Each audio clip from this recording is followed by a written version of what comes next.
Movie star parking at the White Tower, as in TOWER and other stories. So go ahead. Right. Why that title? Why? Well, it's a why that title? That's one of the stories in the book, and it's a story there.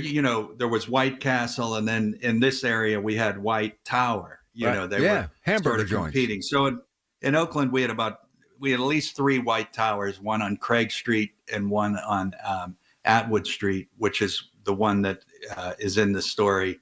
And then there was one on Forbes that actually was near Forbes Field. Then it was moved down near the King's Court Theater later, which had to be an adventure. But yeah, so movie star parking also, if you read the story, you see it's a story about a family, and the dad is pretty proud that he pulls up and he has parking right in front of the restaurant. So that he calls that movie star parking. And, but I thought that title was had kind of a ring to it. So that's why I used that one for the book.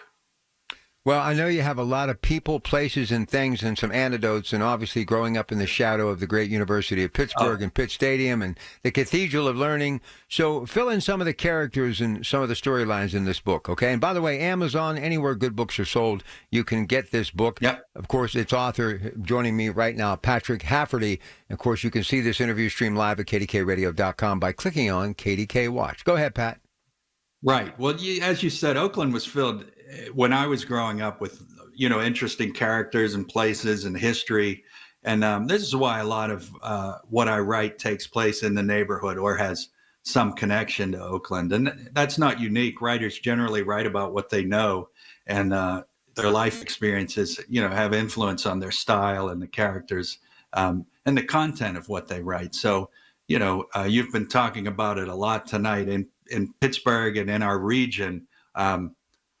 We were heavily influenced by the Industrial Revolution because of the rivers and the hills and so forth. And in Oakland, throughout the 20th century, we were kind of a microcosm of that because we were right there in the middle of it all. We had everything. We had the mills and the railroads on one end, and then we had on the other end of the neighborhood the impressive museums and universities and libraries and the other institutions that, Frick and Carnegie and Westinghouse and all the guys that owned those mills and railroads and whatnot built. Whether you think they were philanthropists or robber barons, those things were at our disposal growing up. And in between were all the ethnic enclaves and the churches and the shops and the restaurants and the bars and the schools and everything that makes up a community.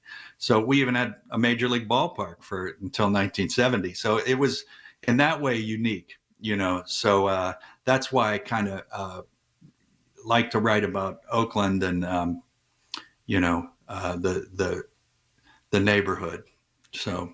And the book, by the way, movie star parking at the White Tower. All right, go ahead, Pat. What were you going to say? Go ahead. No, but the stories themselves are not me reveling and, rehashing the glory days of my youth.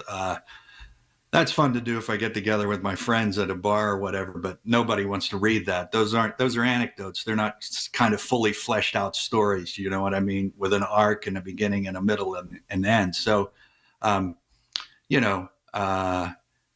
a couple of the stories do have origins in real events, and I use those as seeds or as a springboard, as a backdrop in a scene, maybe to create stories with characters and situations that are hopefully more readable, more relatable, and more entertaining.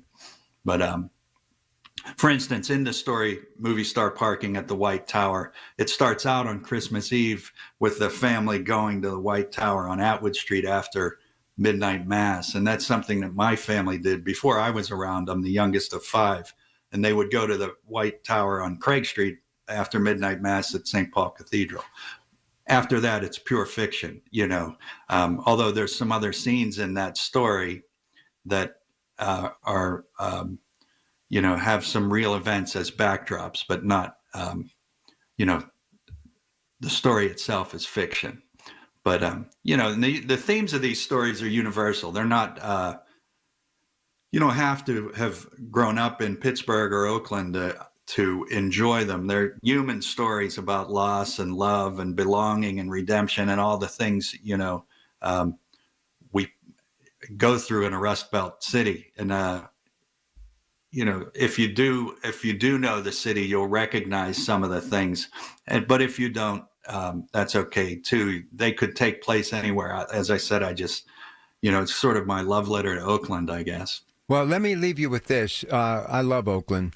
It's the pulse. It's the heartbeat of this region. And anytime I need a little bit of a boost, I just fill up the old Chevy Equinox and make that trip to Oakland. And I got to tell you, in the shadow of University of Pittsburgh and that great hotel, the Oaklander, and the memories of everything that once was, even the original O, this is going to be a runaway hit. And I think people, it's like telling a story from 1 to 10. It may change a little bit along the way, but there's that common denominator that connects us all. And in this book, some of the excerpts and some of the things you and I have talked about and some of the questions that you kind of sent me to kind of lead into the interview, I could identify with all of them. And even though I grew up in Beaver County, we're all cut from the same cloth. And I wish you nothing but success with this book. And there is not a better place. I appreciate that. There's no better place on this earth than Oakland, and you're a class act, my friend. And thanks for telling these stories. And I hope you have a huge success from this book. But again, best places and best ways to get this book and the title one more time. Go ahead, Pat. Well, I think the easiest way to get it is if you go to my website, which is patrickhalfertyauthor.com, and in there, on the site, there's a link to buy the paperback direct from the printer, which is Ingram Spark. And there's also links to Amazon that you mentioned, and barnesandnoble.com and Kobo, which is an ebook retailer.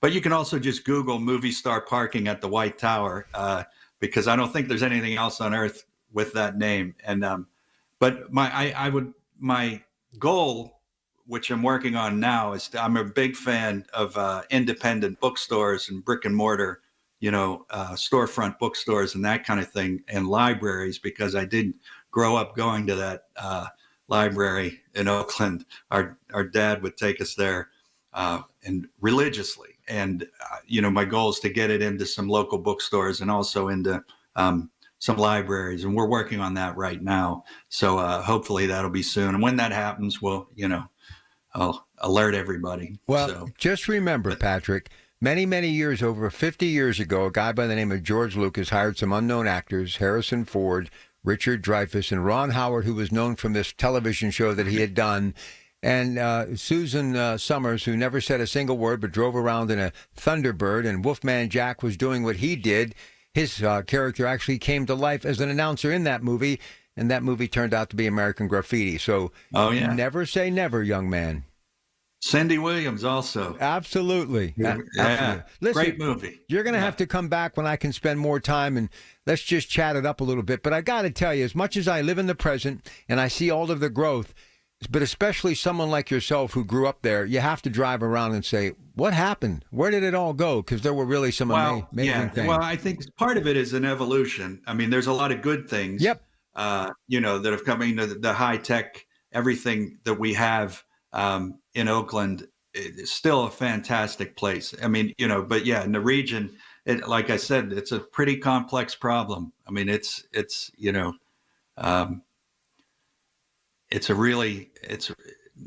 multi-layered, and I think you need a long time to try to get to the bottom of it. But my mother used to tell me, you'll never know where you're going.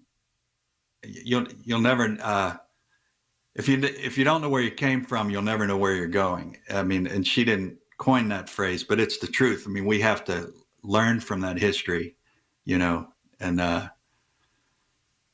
try to make sure everybody in the region is viable. I agree with you. Embrace it all, my friend. Thank you very much. Patrick Halferty, thank you, sir. Have a great night. I appreciate you, Rob. Thank you very much. Right back at you.